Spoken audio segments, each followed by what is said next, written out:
বাংলাদেশ এবং নিউজিল্যান্ডের মধ্যকার প্রথম ম্যাচ অনুষ্ঠিত হচ্ছে। প্রথম ম্যাচের খেলা চলছে। নিউজিল্যান্ড প্রথম ইনিংসে ব্যাট করতে নেমে নির্ধারিত 50 ওভারে 8 উইকেট হারিয়ে 247 রান করতে সক্ষম হয়।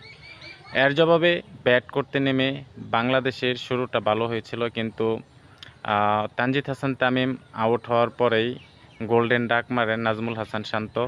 আমি যখন ভিডিওটা করছি তখন কিন্তু 24 ওভারের খেলা শেষ, 25তম ওভার শুরু হবে। 24 ওভার খেলা শেষে বাংলাদেশের দলীয় সংগ্রহ 124 রান। ব্যাটিংয়ে আছে লিটন কুমার দাস 41 রানে অপরাজিত আছে, এবং পাশে আছে কিন্তু তাওহিদ হৃদয় 7 রানে। আর এই 248 রান কি বাংলাদেশ করতে পারবে?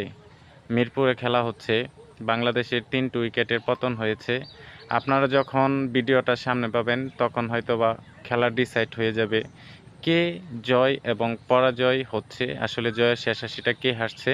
আর অবশ্যই কমেন্ট বক্সে জানিয়ে দেবেন আসলে জয়টা কারা প্রাপ্য আর জয়টা কারা পেল, বাংলাদেশ নাকি